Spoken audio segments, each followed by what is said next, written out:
Hi, this is Michael Buffer, and welcome to the BoxHard Podcast. Hello, everyone. This is Mikey Garcia.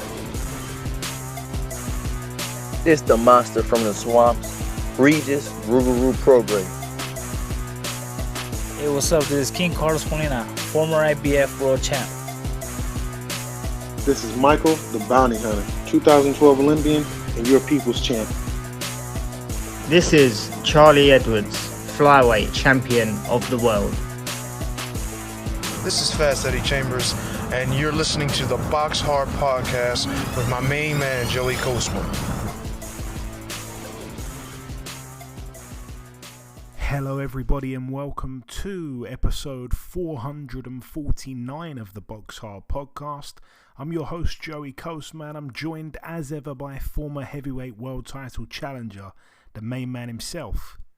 Always on the road, it is of course Mr. Fast Eddie Chambers. Eddie, how you doing this week? On the road again? Say no, I'm here, man. I'm doing good, man. How about you? Always good when speaking with you, Eddie.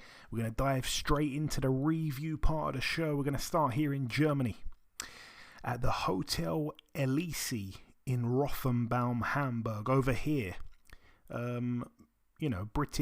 British Harry Scarf, now 13-3. He lost a unanimous decision over 12 rounds to Karen Chakadzian, now 24-2. Scores in the end, like I say, unanimous. Every judge had the exact same scorecard, 8-4 in favour of Chakadzian, so unlucky there for horrible Harry Scarf. Moving now though to the big one. Of course it went down at the Kingdom Arena in Riyadh, Saudi Arabia. There's a lot here to dig our teeth into. I'm going to start down the undercard, I think. A win for friend of the show, Isaac Lowe, now 25-2 with 3 draws. A points win for him, over 10 rounds at featherweight there against Hazibullah Akhmadi, now 16-2. Akhmadi down in the 8th round, but like I say, 10 rounds the fight went. And a points win for Isaac Lowe to open up the show. So happy for him, of course, being a friend of the show. He's a good guy, Isaac. All the best to him. Also on the card, what did we have? We saw Daniel Lapine move to double-figure wins. He's part of that USIC team. He's an absolute giant. A first-round knockout for him against Octavio Pudivir, who I thought would probably lose on points, but a first round knockout. It was scheduled for 10 rounds. Daniel Lapine with another stoppage. He's on a bit of a roll now, if I'm not mistaken, so great win for him there. 10-0 for him. Moving up the card once again, what did we have? Moses Itauma with a TKO in the second round against Ilya Menzev, or Mezenchev, I think it may be said. Itauma, like I say, 9-0. Mezenchev down prior to the stoppage for the vacant WBO Intercontinental Heavyweight title. This guy Mezenchev, he was kind of talked about as being a relatively big puncher himself, but he had absolutely nothing to answer. When it comes to Moses Itauma, he had absolutely nothing. No answer to what Itauma brought to the table. And that's the thing I love about Itauma. He gets in there and he tries to just get the job done straight away as soon as he can. He certainly believes in that no overtime stuff. And he loves to put on a show. And he did once again. I mean, it was a step up in terms of what kind of record this guy has. But yeah, he's still a young guy, still only 19, and, he's got a very bright future, I'm sure. So another box ticked for him, another nice win. Moving up the card once again, let's talk about this one here, I guess. Mark Chamberlain, now 16-0, a TKO for him in the first round against Joshua Wahab, now 23-2. Wahab down twice there for the vacant WBC Silver Lightweight title. The first knockdown, it was a mad fight, firstly. I mean, the first knockdown, Mark Chamberlain, the shot he threw, it didn't really look like a big shot at all. And it really had, Wahab hurt. He was badly hurt, went down, got back up, beat the count. But then when he goes down the second time, I mean, he was completely gone. Like, it was bad. He kind of fell to his knees, but then fell face first and just couldn't even get himself up to his knees. His body had gone all limp. He was trying to get up and his face just hit the floor. He was completely done. I was happy that the referee decided to wave it off there and then because, he he could never have took another punch after that. He was in serious trouble. So, yeah, he was completely gone. And it's a scary highlight reel knockout there for Mark Chamberlain, who seems to really enjoy fighting out there in Saudi. I don't blame him. Also on the card as well, David Naika. He's now 9-0. A TKO for him in the 4th round against the previously undefeated Michael Seitz, who's now 12-1. It was for the vacant IBF Intercontinental Cruiserweight title. Seitz down prior to the stoppage. I'd heard a lot of good things about Daniel Naika. You know, he's a big puncher. He's got a bright future, I've heard. But I felt he got hit a hell of a lot the other night. It only went 4 rounds, and I was thinking to myself, he's very lucky that the other guy, Michael Seitz, wasn't much of a puncher at all, because Naika, like I say, offensively, I think he picks his shots quite well, but I don't think he's hard to hit at all.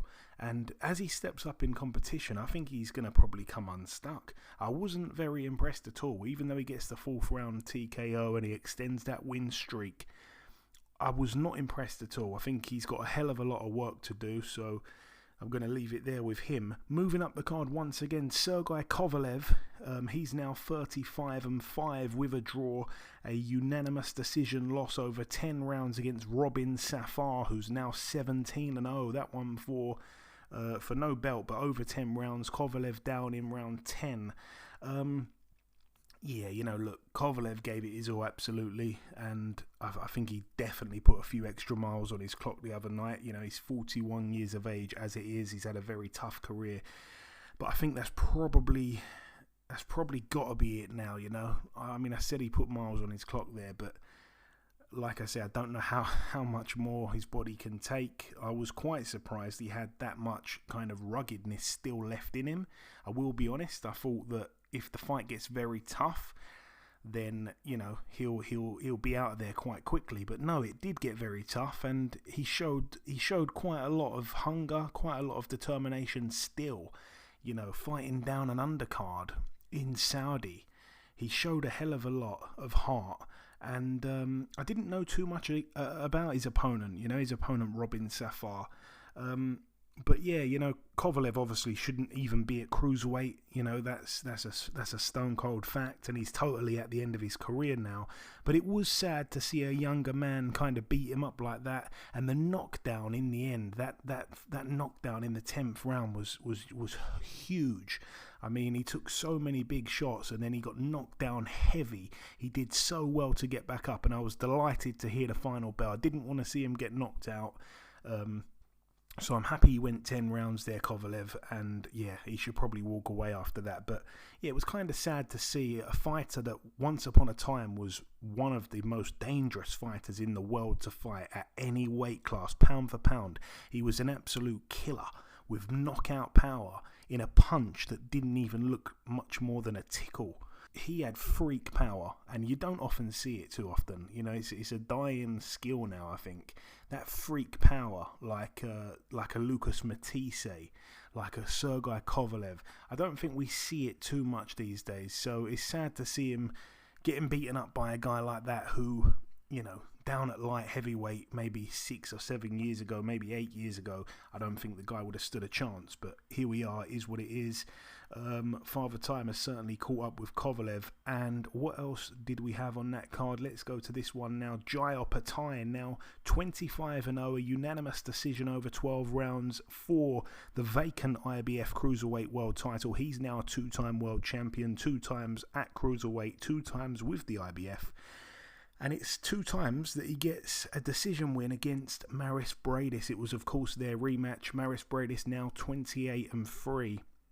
And Bradis didn't have any fights in the interim, so he's got 2 back-to-back losses now, whereas Opetaia, of course, went away, picked up 2 knockout wins, and then went the distance with Bradis. I felt that Jai Opetaia probably won the first 9 rounds. He was boxing quite smart, and then a switch flicked in Bradis in the 10th round, and he took over from that point there, and he closed the show really strong. Opetaia was made to hold on at times. His nose was blooded. He potentially had a broken jaw again. I don't know. I haven't heard anything on that, but they were talking about it in the commentary.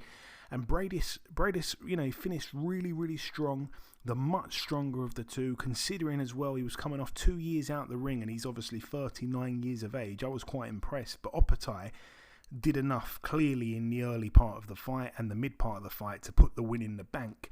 But I do think some people will slow down their hype of Opatai now, because he did look amazing against two Brits in Ellis Zorro and Jordan Thompson, but obviously they're nowhere near world level clearly. And Bradis was and is by far the best name on Opatai's resume, and he's kind of struggled at times in both fights late on against Bradis, but obviously he's a really good fighter, and I just think it was a reminder on Saturday for some that he's not superhuman. So yeah, good win for him. And talking of good wins, Ajit Kabayel now 25-0, unbelievable. Another huge upset. Once again, in Saudi, they love this guy. A KO in the 7th round against Frank Sanchez. They were both 24-0. Sanchez loses his O. He's now 24-1. Sanchez down twice in the 7th round. It was for the WBC Continental Americas and WBO, NABO heavyweight titles. I don't even know what to say. I mean, Kabayel seems to be such an improved fighter. I said it so many times, he didn't really do much after he beat Derek Chisora in Monaco all those years ago, but he's come back, he's beaten Makhmudov, he's beaten Sanchez now. Like I say, they love him in Saudi, and he's upset the odds on both occasions with rare knockout victories. He's not really known as a big puncher, but he's knocked both these guys out, both to the body. He looks a really, really good fighter with a really difficult style. He's busy, he's a great body puncher, which we don't see too often at heavyweight, Eddie. And he's definitely top 10. And there's an argument now, I've seen some people saying he's a top 5 fighter now at heavyweight. He looks unbelievable. And he probably won't be the underdog again for quite a while. But yeah, I'd love to see him against a variety of other guys just simply because of his style. I think it'll make for some interesting matchups stylistically. But very interesting future. Fair play to him. And I don't quite know this for sure, but there was a lot of talk that he had a lot of business ventures that were successful outside of boxing, and that he didn't really need to box to actually make a living. And people questioned his hunger. Will he actually be able to grit it out and take on those tough challenges when they present themselves? Absolutely, he will, and he's proven it now. He's just he's just unbelievable at the moment. Unbelievable. Go on, Eddie. Did you want to say something on that before I move on to the Chiefs support? Yeah. Wow. I was obviously we talked about this a little last week, and I figured that Frank Sanchez would be able to, at the very least, possibly get a decision. Could even land some big shots late. If at the worst could have stunk the fight out. Maybe not made it as exciting, but, pop shot here and there, land some decent shots. Kind of like what he did with, what's the guy? Damn it. Jagba. It's very, very similar kind of thing. But obviously this guy Caballero is just the upset king. He just comes in with the idea of, I'm gonna put my hands on you as much as I can. Like you said, a really good body puncher for a heavyweight. Just a surprise all around, man. It's like it's a breath of fresh air in a way. It's a different kind of, I guess, fighter in the heavyweight division. We're not used to seeing guys who are really destructive body punchers and focus that much attention on the body, because it's dangerous to reach down to the body when there's a chance of shots coming up to the head. So, but yeah, man, awesome. Looking forward to seeing him fight again in the future. And moving now to the Chiefs support, Joe Cordina now 17-1, another big upset. He loses his O, he loses his IBF Super-Featherweight world title to the IBO champion Anthony Cacace, now 22-1. Another big upset, like I say, Cacace to win that fight by stoppage. I don't even know what the odds would have been. I mean, there was no one predicting that. Cordina down in the 3rd, but gets TKO'd in the 8th. In that 3rd round, it has to be mentioned, Joe Cordina, he got hit after the referee called break. So the referee calls break, and, Cacace catches him with 2 big shots, flush on the chin. He wasn't protecting himself. He did look like he took them well, to be honest. You know, he looked like he took him well, and that was probably a bad move because the referee didn't really. I mean, he told Cacace, "Whoa, don't do that," but it wasn't stern enough. And then he lets him continue boxing, of course, and Cacace jumps on Cordina because he knows that he definitely hurt him for sure with those big shots. So he jumps on him as soon as they continue boxing, and you know he was right to, because he then ends up putting Cordina down, and yeah, Cordina gets back up and he doesn't throw a single punch till the end of the round. He does not throw another punch at all for the rest of the round. He was covering up on the ropes. He was on the verge of being stopped. Cacace was looking unbelievable, you know, just emptying the tank on him. But yeah, in the fourth round, Cordina came out and he bossed it, and I thought, wow, okay, good recovery, you know. He hurt Cacace as well in the fourth round, I felt. You know, he was letting Cacace know he's not ready to go just yet. And Cordina, at that point, I looked at the odds. He'd gone from 3-1 in play after the knockdown back to 4-6. So he went back to 4-6, back into favourite. The odds were just fluctuating like mad. Then obviously Cacace from that point really dominated the fight. You know, he was catching Cordina right on the end of his punches, getting that full extension on the shots. He kept catching him, and I've never seen Cordina get hit that often. You know, his defense just wasn't there. But yeah, he had too much for him, and obviously we know that Cordina struggled with making the weight probably for the last 3 fights, and in those 3 fights he's had 3 bad performances. You know, he's had majority and split decision wins, and now he gets knocked out, so he's paid the price for staying at the weight too long, I think. But yeah, the referee jumped in the 8th, and what a night for the Apache, Anthony Cacace, who a couple of years ago was in quite a difficult spot. I mean, he had the one loss, you know, quite a while ago now, but his career didn't seem like it was really going anywhere, and he was getting older and older. He was quite inactive, and I just couldn't see an opening for him, you know. And obviously this whole Saudi thing with Eddie Hearn and Frank Warren finally now being able to sit at the table together has made this fight happen, and obviously Frank Warren has delivered this opportunity for Anthony Cacace. So without Mr. Turkey, His Excellency, Cacace probably wouldn't have even had the shot, so he certainly wouldn't be world champion. So wow, just a crazy turn of events. It just goes to show you just do not know what's around the corner, good or bad in life. But I'm really happy for him. And then yeah, the main event, Eddie, Alexander Usyk now 22-0, a split decision win over 12 rounds against Tyson Fury, now 34-1. I cannot believe he's lost his O. He's of course got that one draw, the controversial draw years ago to Deontay Wilder. It was for all the belts, from the IBF to the IBO to the WBA Super to the WBC and to the WBO. Fury given a count in round 9. Yeah, I'm going to just run through my thoughts on it, and then I'm sure you'll have something to say. I already know. Yeah, the first round, I didn't think there was much in the first round, Eddie. Fury was spending a bit too much time in the corner. I didn't really like that. Fury did also take a looping left hook off Usyk in that round. I think I probably edged around to Usyk just about.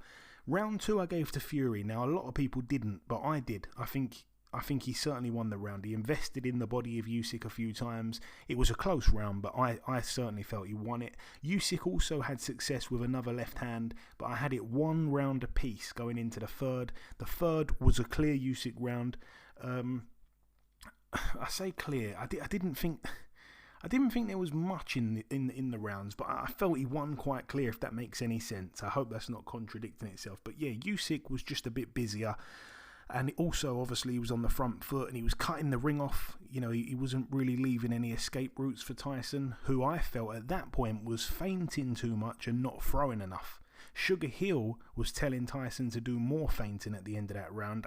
I didn't really agree with that. Again, I don't know what you thought, Eddie. I just thought he needs to do less feinting and more actual punching, because the rounds were being snatched away, and they were competitive, close rounds that I didn't think he needed to lose. Round 4. This is where it starts to turn a little bit here. Fury wins that round. He was starting to establish established the jab finally. He was consistently landing the 1-2, and he clearly won that round for me. He landed 1 or 2 nice uppercuts on Usyk as well. You know, they were heavy looking. It was exciting. 2-2 after 4 on my card. Round 5 I gave to Fury. He had an excellent round. He definitely hurt Usyk to the body. Usyk as well was starting to complain a little bit about it. It didn't look like a low shot at all. Fury was beginning to enjoy himself in there. And Sky, they had it 3-2 to Usyk. I had it 3-2 to Fury. The 6th round, Fury has a big round. He staggered Usyk. Usyk walked right into a few uppercuts in that round. Fury was really starting to turn the tide now. He was feeling himself. He was full of confidence. The showboating was happening more and more. He really seemed to be enjoying himself, and it was going perfectly to plan. I was thinking Tyson's in control here, and this is brilliant to see if you're a Fury fan. So I had it 4-2 to Tyson after 6. However, this is where obviously the tide turns back again. Usyk, for me, won the 7th. He managed to break Fury's rhythm a little bit. It was still a close round, but I did edge to Usyk. Round 8 was a big Usyk round. That was the round there where Fury's nose got bloodied really badly. I don't know if it was broken or what, but again, on my card, Usyk winning the round made it 4-4. Round 9, that's the torrid round for Tyson Fury. He was out on his feet. He was winning the round, I felt, but the 1-2 from Usyk hurt Fury. Fury fell into the ropes. He would have probably gone down if those ropes weren't there anyway, and it kind of worked against him because obviously he stayed up, bounced back off of them, and got absolutely peppered with shots raining in from all sides of the ring. You know, Usyk was on him like a rash, and obviously that's when the referee did jump in and end up giving Fury a standing count. So a big 10-8 round for Usyk there, and a really bad time in the fight to lose a 10-8 round after he was ahead at one point just a couple rounds ago. And round 10 was a Usyk round. Fury's feet at the start of the round looked like they weighed a ton because, again, I don't think that minute between rounds was quite long enough for him to fully recover. But as the round went on, he did get his legs back, but he did lose the round for me. So I had Usyk up by 3 rounds with 2 to go. The 11th round I gave to Usyk, and the 12th round I gave to Fury. I didn't think there was enough urgency there at all. He was having so many different voices raining in the corner. His dad, Andy Lee, Sugar Hill, I'm sure 1 or 2 other people were shouting instructions out. Very confusing. He needed to go out there and get a stoppage, not go out there and relax like it's in the bag, like some people in the corner were saying. So on my card, in the end, 115, 112 for Usyk. I had Usyk by 3 rounds. That's my scorecard. That's my thoughts. Eddie, what did you make of it? I didn't really score, like, per se, but, just watching it, paying attention. First off, when I was watching the initial rounds, they were, like 1 through 3, they were kind of like, they weren't, I don't think 3 was a pick'em round. I think 3 was the more clear for Tyson, to be honest. I thought, well, maybe I don't know, maybe I'm confused. I don't know 100%, but I think when I was watching it, I remember listening to, because we had different commentators, listening to, I forget his name, goddamn. Oh, Mannix, his scorecard. From what we were watching early, it was kind of like the rounds were, contested. They weren't easy necessarily, but I didn't see Usyk doing enough. Yes, he was coming forward. I understand that, but he was getting hit with clean jabs. He was getting hit with counter shots. Maybe not constant enough, and I do get the consistency of work, clean punching, but there wasn't really a whole lot of clean punching from Usyk either. I think the clean punches would be edged to Tyson, especially when he was trying to break range, trying to come in from the outside to get to his zone to be able to land his shots, especially from, let's say, 3 to 7. It started to look bad. It was like, I was even looking at a chat between, a bunch of fighters and different guys or trainers or whatever. And, at first they were saying, oh, it's interesting. It's going back. They were scoring it. then it was getting to the middle rounds to the point where they were saying, like, damn, I don't even know if Usyk is going to be able to answer the final bell, because he was taking shots and it was just looking like it was just getting too easy. And this is the type of thing, this is one of the things that when I was in camp, we would talk about often. And even when he had a fight with a guy by the name of Joey Abel, they used to call him Minnesota Ice. He's from over here. He's a lower level heavyweight, but at one point he was, undefeated. And he was a good puncher, southpaw, strong puncher. But, Tyson knew that he was, coming over there just to get his butt whipped. But the opportunity for Joey Abel to win the fight was to land a big shot that Tyson didn't see coming. And then there was one opportunity where Tyson and him both threw a shot, and Joey Abel literally came across within inches of catching Tyson completely clean. And there's no question that if he lands that shot, there is a chance that Tyson could have been on his ass in a fight with a guy that he's supposed to just wipe out. And I just remember having conversations like, oh, why would you give this guy, even on the commentary, I was like, why would you give this guy his only opportunity to win the fight? And then I see this, and he's in there fighting Usyk, who is former undisputed cruiserweight champion, has a hell of a resume, one of the best fighters in the world, pound for pound, doesn't matter, weight. And you're in there doing well, on your way to dominating the fight going into the later rounds, and you're taking chances, pulling out with your head up in the air. It's okay if you're feeling yourself, moving around, dancing, making faces, putting your hands behind your back and all of that stuff, as long as you understand the range is safe. But when the range wasn't safe, you're pulling out with your hands down, letting shots land here and there. That's how he caught that shot on his nose. It started to bleed, and he possibly broke his nose. And I'm saying you're letting him in the fight when you didn't have to. You understand what I'm saying? And this is when you need a person in the corner. And I'm not saying that Sugar Hill is not that guy. I'm not by any means saying that. But it reminds me of when Tyson fought Vladimir Klitschko. And you need a strong guy in the corner to tell you, hey, motherfucker, stop playing. We ain't for the games. You're not going out there taking any unnecessary chances. We are in another man's country, you know what I mean, trying to win the title, and you got to have that attitude, especially when you're trying to become the first undisputed heavyweight champion is Lennox Lewis. There's a lot riding on this, and if you're dominating, you got to prove that you're the man. You the 6'9", 260-pound champ that's supposed to be one of the best in history. You can't bullshit when you get these opportunities, because the other guys could walk away with it. And sure enough, that's what happens. You start putting yourself in a fair play to him. Tough enough guy, one of the toughest guys, one of the only guys you'll ever see that's 6'9" or anything over 6'5" that'll get up off the canvas and still be able to fight after. I give him a lot of credit for that, but why have to? Sometimes you got to do the safe thing.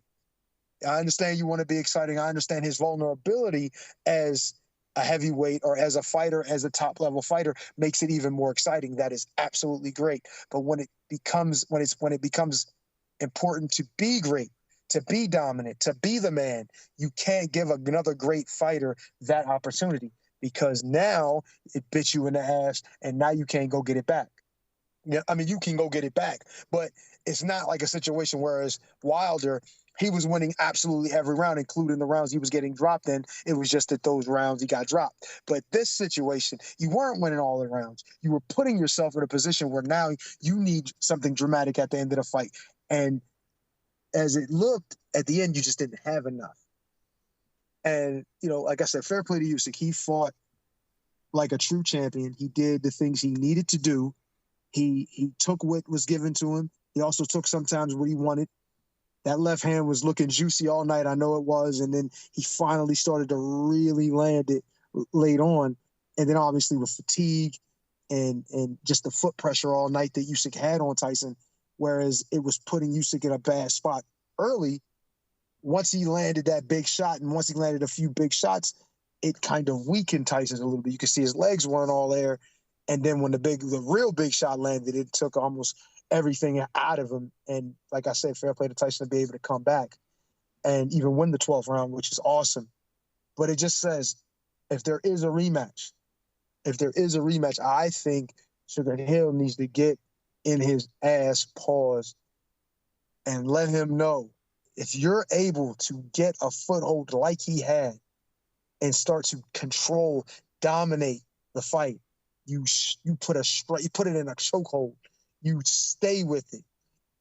You stay with it. You stay with what's working until it's not working anymore, or until the fight is fucking over. You know what I'm saying? You don't give him an opportunity to win. And that's the problem I think that happened with Tyson. And Usyk, by all means, showed he's absolutely one of the greatest that we've ever seen. One of the most professional, one of the most dedicated, obviously one of the most decorated fighters from the amateurs to the pro that you'll ever see. And, congrats. He deserves every second of what he's got. And he's systematically broke down just about everybody with the exception of him. I think Tyson was really in control, and I think it was Tyson's fight to lose until it got toward, to where he got caught. But, man, great fight. There was a lot of drama in it. I'm happy to see that, we finally got an undisputed heavyweight champ. And he's not, unfortunately, no disrespect, but he's not 6'9" or one of these extra big giants, which makes it even more impressive, because now it's the land of the giants, and you see a guy who's kind of somewhat be considered small nowadays, who's actually reigning above everybody. So that makes me feel good about that. But I think Tyson is one of the best we've seen, if not the best we've seen. And I think he's given I don't want to say that Usyk didn't take it, because he damn sure did. But I think he made it a little easier than it needed to be. And I think this is the reason that he has to go back to the drawing board to the highest degree and get 100% dedicated. Not saying that I don't think he was in training, but to the plan, to the execution, to everything. Because if he's going to come back and try to take these titles back, if he ever decides to, it's not going to be an easy task, and he's going to have to be 1,000,000% prepared.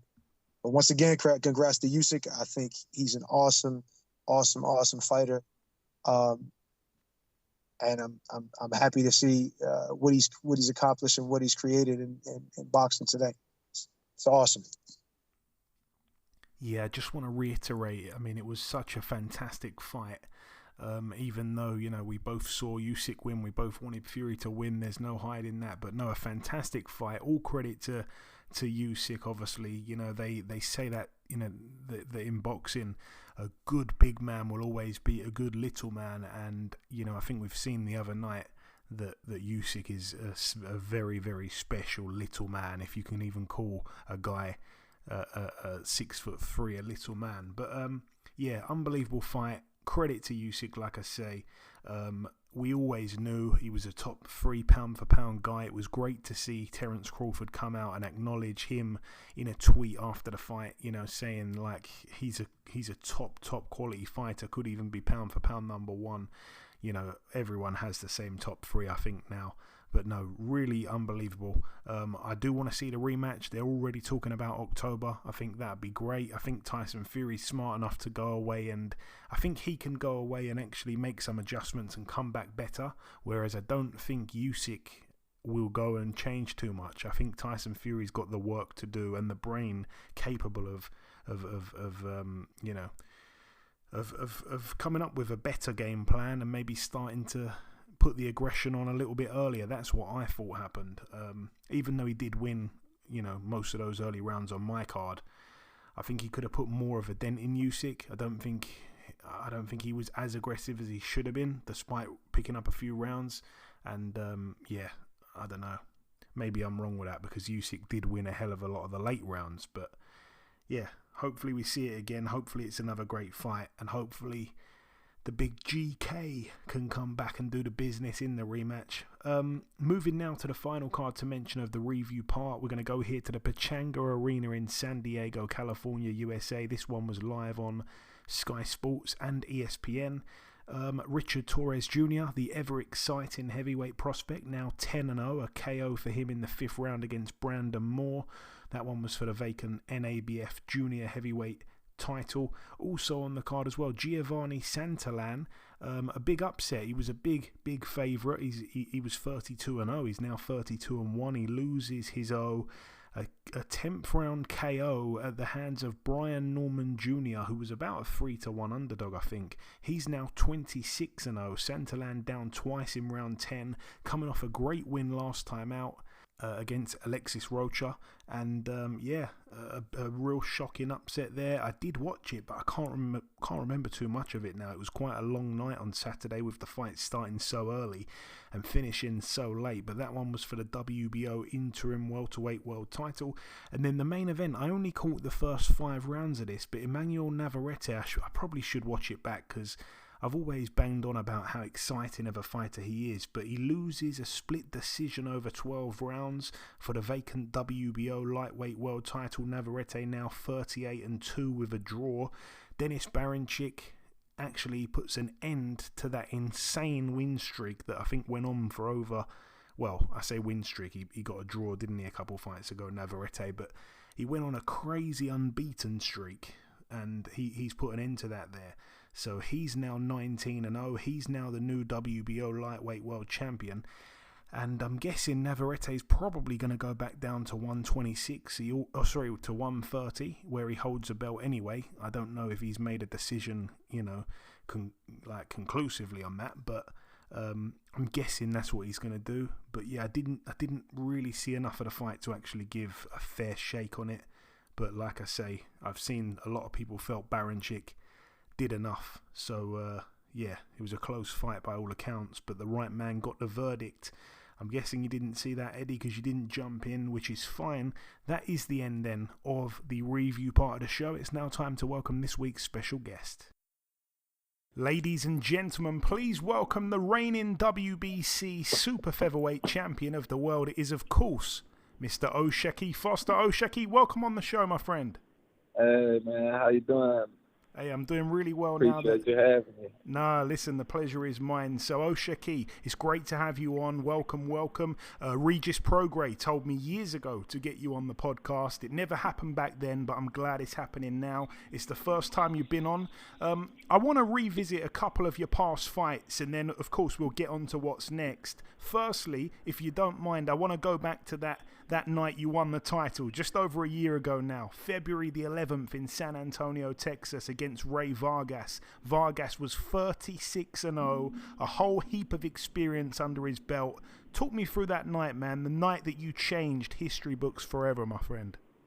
Man, that night, it was amazing, man. I don't know, it just felt like I was supposed to be there, like, that night, everything went smooth. The fight, it was great. Shout out to Ray Vargas, two-time champion, was trying to make history and come up to make a three-division champion. And, we was able to cut that short. But, man, it was an amazing night, man. I still go back and watch the fight. I still think about it because, that's what started this off. Absolutely, it was a hell of a fight, and obviously after that, that's when the next fight's absolutely crazy. You go straight in with Eduardo Hernandez in Mexico in his backyard. He had a ton of momentum going into the fight. He's a big puncher. He's a pressure fighter. I don't think I'll ever be able to forget that round 11. What a crazy round. Obviously, going into that last round, you're behind on 2 of the scorecards. You needed to get a stoppage. You managed to get it. Talk me through that fight, Osheki, man. I felt you were the much smarter boxer, but I felt like you fought his fight for a lot of that fight, but you still pulled it off. Right. See, the thing was, I felt, me and my team felt we was boxing them easy in the earlier rounds, but when they came out with the scorecard, we knew we had to, sit down a little bit more, and that's what made me fight a little bit more of his fight, is because the scorecards had it so wide, so it wasn't going to be no just full boxing. I had to get in there and put him down. But, man, it was amazing that 11 round, it showed everybody that I'm a real fighter. And even, like, after I hurt him and then he hurt me back, like, I told him, like, get another one. Like, let's do it. Like, so I just wanted the world to see, what my heart was and where I stand as a fighter, and I feel like they seen that that 11th round. Oh, we certainly did. Like I say, man, you showed so much dog in that fight. You're not just a boxer. You can also fight your backside off. Obviously, last time out, you boxed Abraham Nova back in February in New York. Another great all-action fight. I feel like your last few fights in particular have been extremely good to watch. Abraham Nova started quite well, actually, to give him some credit. But you took over as the fight went on. Obviously, bringing back that infamous phrase, it's a marathon, not a sprint. You clinched in the end the split decision. Give me a couple words on that one, champ.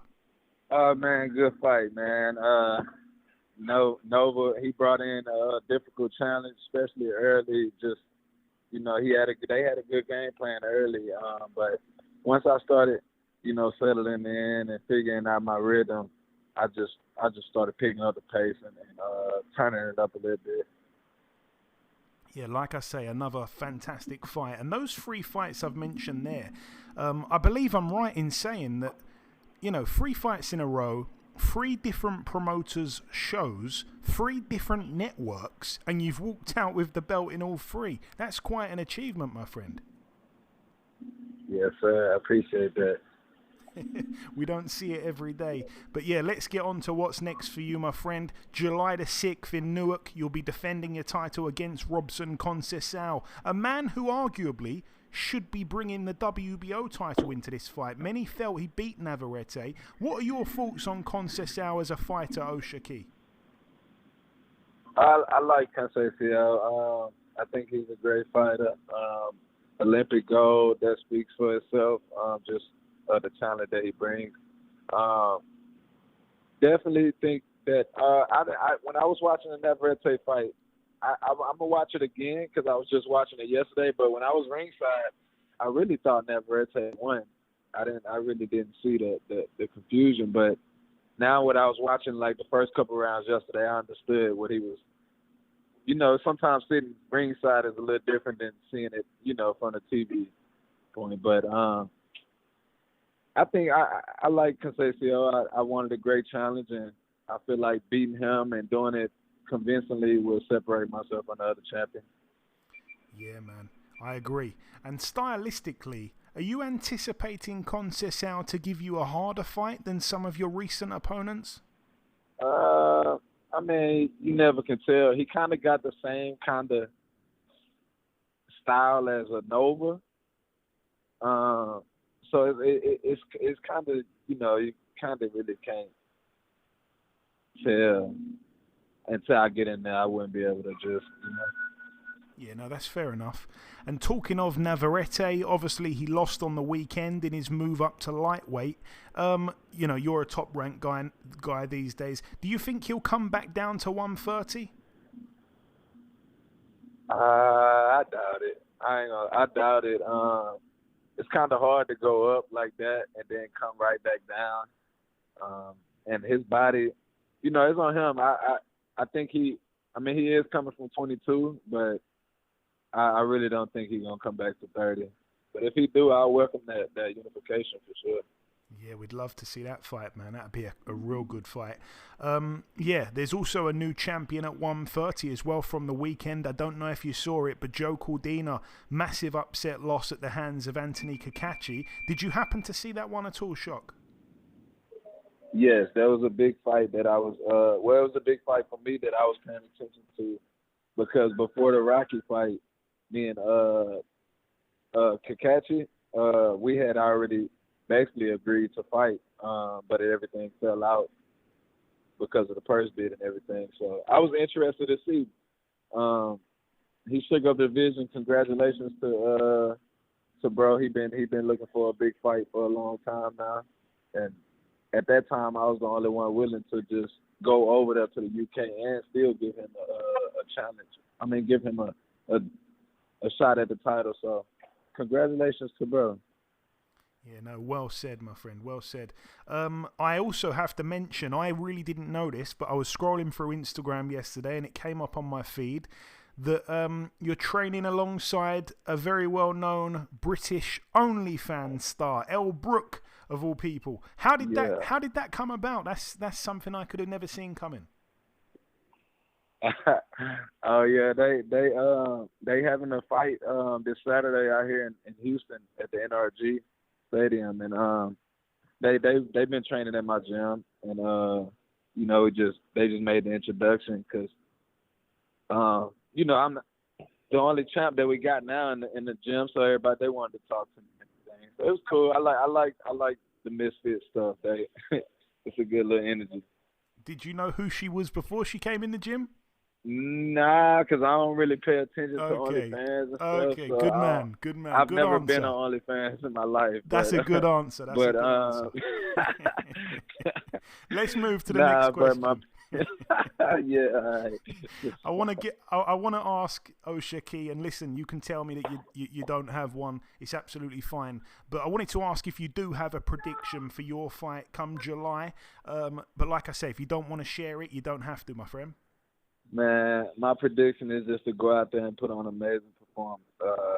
We gonna make up for the Nova fight, even though I feel like I won it unanimous, but I'm gonna make sure that the world sees something different in this fight. Absolutely. And my last real question for you, I'm putting you on the spot a tiny bit here, but I like to ask this question to everyone that we speak to from overseas. Who springs to mind if I ask you the question, favourite UK fighter of any era? It can be a guy still fighting now, it can be a guy retired years ago.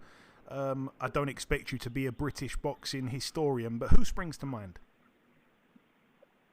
Prince and Joe Cordina. There we go. Two absolutely sensational fighters. Good answers there, my friend.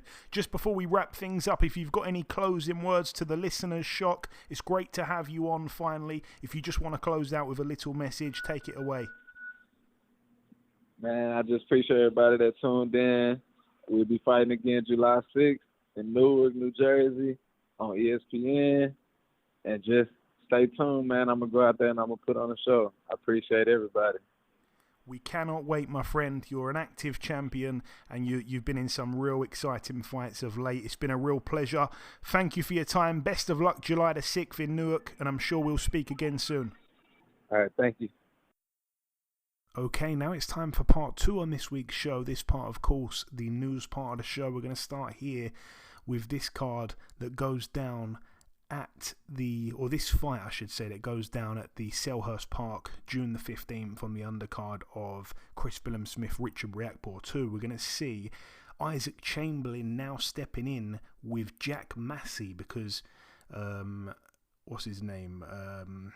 Michael Cislak pulled out the fight. So, yeah, he pulled out the fight with an injury, and because of that, he was forced to vacate his EBU belt. So we're seeing it for the vacant European and now Commonwealth cruiserweight titles. Isaac Chamberlain against Jack Massey. I think it's a great fight, a really good fight. I'll be very, very interested to see the odds on that one, actually, who they make the favourite. In another piece of news, we're going to see a Magnificent 7 show to run in Birmingham once again. We're going to see this one go down on July the 20th, live on TNT Sports. Some great fights. First and foremost, we're going to see Ashley Lane stepping in with Andrew Kane. We're going to see return to the ring for Ezra Taylor. We're going to see that rematch again, unbelievable, between Nathan Heaney and Brad Pauls. I can't believe we're actually seeing it again. Credit to Heaney, because I thought the smart thing to do would be run a million miles from the rematch, but they're doing it again, and I think that's going to definitely be another fantastic fight. We're also going to see Shabazz Massoud stepping up to the plate against the undefeated Liam Davies. I think that's a cracker of a fight. Massoud's got a lot of promise around him, a lot of hype. Liam Davies, though, a very special fighter. I don't think there's much to gain for Davies here. I don't really understand the point of the fight from his perspective. Also on the card as well, Chantel Cameron, last week's guest, returns to the ring. Her first fight with Frank Warren. She fights here for the vacant WBC interim super lightweight world title. Also on the card as well, another decent fight. We're going to see Owen Cooper stepping in with Echo Esserman. That could be interesting there. And then Solomon Dakers stepping in with David Adelaide. Another interesting fight. Solomon Dakers, I've said it so many times, I've criticised him heavily. I think he's really, really hard to watch. But David Adelaide can be quite exciting. So I'd love to see the odds on that fight. I wonder who they've made the favourite. And finally, in other news, I think this is the last one. No, we got one more after this, but a good fight here to go down on July the 6th. It's a Matchroom show. It goes down at the Copperbox Arena, live on DAZN. Just the main event has been announced, no undercard just yet, but it's definitely going to be a fun one. We're going to see Johnny Fisher stepping in with Alan the Savage Babbage. That is going to be pure carnage while it lasts there. Again, July the 6th is the date at the Copperbox Arena in London. And then, finally, Joe Joyce steps in the ring with Derek Chisora. Frank Warren has announced this week. They're going to go to war on the 27th of July at the O2 Arena. The undercard is also going to be featuring the likes of Dennis McCann, Henry Turner, Archie Sharp, Sean Noakes, and Adam Hamed as well. That's the son of Prince Nassim Hamed. So that card, I'm sure, will be very, very exciting. Again, the date for that is July the 27th at the O2 Arena. Cannot wait for it. That's it though for the news. Moving on now to the preview part of the show. We're going to start here. At the River Cree Resort Centre on Friday night. We're going to see Devon Alexander, friend of the show, former world champion. I think he's only won one of his last 8 fights, unfortunately, but he's 27-8 with a draw. He's back in a 10-rounder against Vlad Panin, who's 18-1. All the best there to Devon. Also, going down on Friday, this one's going to be live on Sky, if I'm not mistaken. We're going to see I thought it was for a Bridgerweight title. I don't know if BoxRec recognised that or not, but Lucas Rozansky, 15-0 with 14 KOs. He knocked out Alan the Savage Babbage, I think, in a round or 2 rounds. He steps in with Lawrence Okoli, again making his debut at Bridgerweight, the former Cruiserweight World Champion. I thought we'd see the rematch between him and Chris Billum-Smith, but I don't know what's gone on with that. He finds himself in Poland here for this fight in a venue I could not say properly for £1 million. But Lawrence Okoli, all the best to you, my friend. 19-1. Hoping you can do the business and bring back the title to the UK. Moving now to the Balashika in Russia. Over here, Alexei Popin. It's a bit of a wild card fight, but 16-1 Alexei Popin.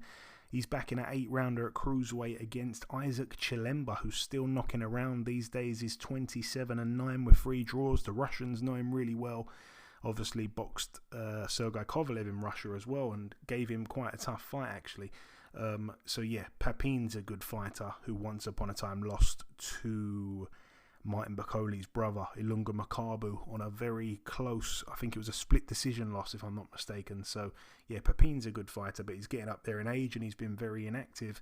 Moving now to the York Hall Bethnal Green, just a little card here I want to mention. I think it's an El Siesta show if I'm not mistaken, but it goes down at the York Hall on Saturday, I think it is, and it's Casey Benjamin, 18-3 with a draw, stepping in with Lucas Balingal, who is the brother of Michael McKinson. He's 17-2. It's for the vacant IBF European welterweight title. Also on that card as well, another interesting fight. We're going to see Tycee Gallagher, who's 7-2, but the 2 losses have been at world level. She steps in with Stevie Levy, I think her name is. She's 10-2. She was trained or managed or both at one point by Dave Allen. I don't know if Dave's still involved with her or not, but it's a 10-2s contest for the vacant British and Commonwealth Super Bantamweight titles. Also on that card as well, Tommy Welch, the son of Scott Welch, 13-0, back in an 8-rounder against Brian Santander, who is 11-1. Moving now to the Centre Gervais Auto in Quebec, Canada. This one over here is going to be live on ESPN. I don't think it's going to be shown in the UK, this one here, but Arslanbek Makhmudov, 18-1, coming off his stoppage defeat. I think it was back in December to Ajit Kabayel. He steps in with a guy called Miljan Rovkanin, who's 27-3. Rovkanin is a guy that I know well because, Eddie, once upon a time, he stepped in the ring with none other than Alexander Dimitrenko, and he actually lost to Dimitrenko. He lost his O to Dimitrenko back in 2017. Originally, the fight was scored a draw. Then the result was changed because Dimitrenko protested, and the board got involved, and it ended up being a disqualification win for Dimitrenko because Rov Kanin was deducted points on 3 occasions, and due to the rules of the board, that actually meant having 3 points deducted meant that you lose by disqualification. So it ended up being a draw, but Dimitrenko wasn't having any of it and managed to get the win. So that's an interesting story. But yeah, Rov Kanin 27-3. Like I say, the 3 losses, the disqualification loss to Dimitrenko. He got stopped in 3 rounds to Ajit Kabayel, and he got stopped in 2 rounds to Jared Anderson. So 2 guys that have been stopped by Ajit Kabayel on this card in Canada. And the main event is Christian Mbili, 26-0, one of the most exciting prospects, I'd say, right now. Certainly in the super middleweight division, I think he's got a bright future. He steps in the ring with the UK's Mark Heffron, 30-3 with a draw. Mark Heffron, though, did not look good a couple fights ago when he got stopped at the hands of Jack Cullen. He did come back with a little nice, quick and easy win against a journeyman, but he steps in here in very deep water. I say he's probably got a puncher's chance, but that's about it. I don't think he's going to go his way at all. I think he's going to probably get stopped. And now moving to the final card to mention, it goes down at the First Direct Arena in Leeds, Yorkshire, United Kingdom. It's going to be on the zone, of course, and we're going to start with the undercard first. We're going to see Gary Cully, 17-1, back in the ring again, friend of the show. He did not look very good last time out when he boxed Reese Mould. A lot of people felt that Reese Mould won that fight, and obviously Reese Mould, he's not really known as a big puncher, but he certainly hurt Gary Cully once or twice, so it wasn't an easy win at all. And like I say, some people felt he didn't deserve it, and obviously Gary Cully got knocked out the fight before that to Jose Felix. So yeah, and we saw Jose Felix get took out by Lewis Crocker after that. So Gary Cully basically losing to Felix, he was horrible that night there, got absolutely battered, and then he come back in a very shaky performance against Reese Mould, a little bit controversial. He now steps in with Francesco Patera, again not really a big puncher, massively undersized. And Patera's 29-4, but never been stopped. So you know he's probably going to be there all night for the 10 rounds. I mean, he also went 10 rounds back in July of last year with Keyshawn Davis. So, you know, he's been in deep in recent times, and he's beaten some good fighters, obviously. He was on a heck of a run until he lost against Keyshawn. And like I say, he didn't really disgrace himself there. So this should be a tough fight, I think, for Gary Cully. I still expect him to win, but I think he'll probably go the distance. But yeah, you know, he's a 6'2" southpaw at lightweight.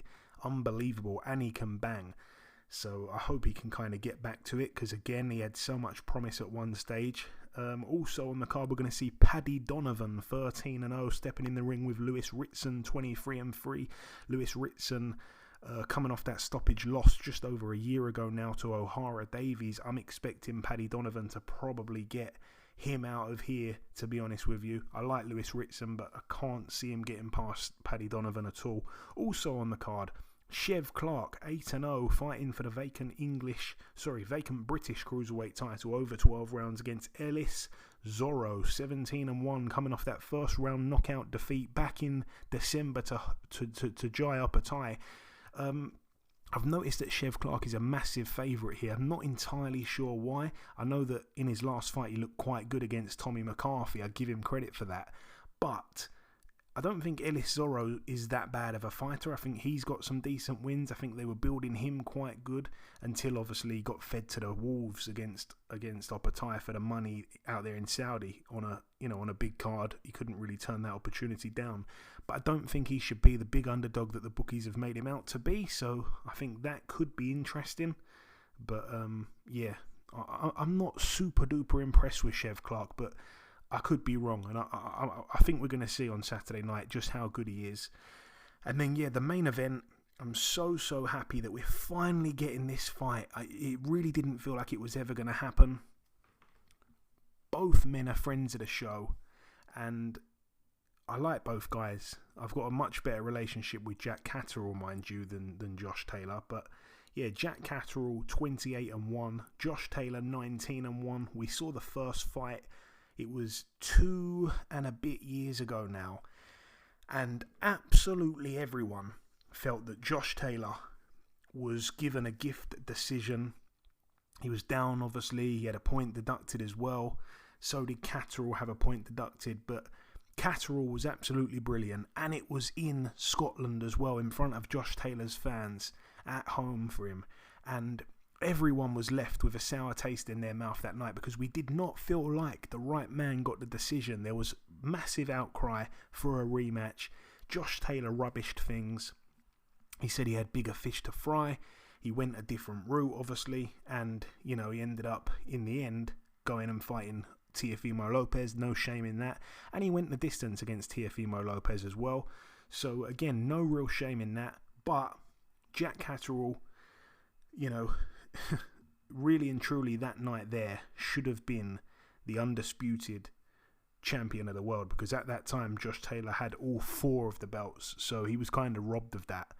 And unfortunately he went away, had 2 fights, boxed Dara Foley and Jorge Linares, won both fights on points, didn't look too great really against Linares, and he gets the opportunity now against Josh Taylor. Again, I don't often like to go against friends of the show. I like to always back the guy that's been on the show. But both guys have been on the show, so that's a bit of a unique situation. But I just want to see a bit of justice here. And justice would be Jack Catterall to win this fight, because he deserved the win first time around. I'm just happy that Josh Taylor actually gave him the opportunity in the end. I think Taylor's definitely getting to the end of his career, and it was probably a big payday, and there was probably not too much left on the table for him. But I'm happy for Jack Catterall, and I think he'll do the business. So I'm going to go with Jack Catterall to win this fight by decision, which I think is about 2-1 with the bookies. I've got no idea why the price is that high. I don't see him stopping, Josh Taylor. Josh Taylor just went the distance with Teofimo Lopez, so I don't see him being stopped. He's never been stopped. He was down, obviously, in that fight the first time round, and he struggled to make the weight. Again, it's been 2 and a bit years now, so it's going to be interesting to see how he looks on the scales tomorrow. But yeah, brilliant fight. So happy to see it happen again. And hashtag justice for Jack, because I think, he shouldn't even have a loss. And, he should really be the undisputed super lightweight champion of the world, and to be robbed in that fashion was just disgusting. But like I say, happy for him now that the fight is happening, and hopefully he gets his revenge, because even the most passionate of Scottish boxing fans could not defend Josh Taylor that night. It was a terrible decision.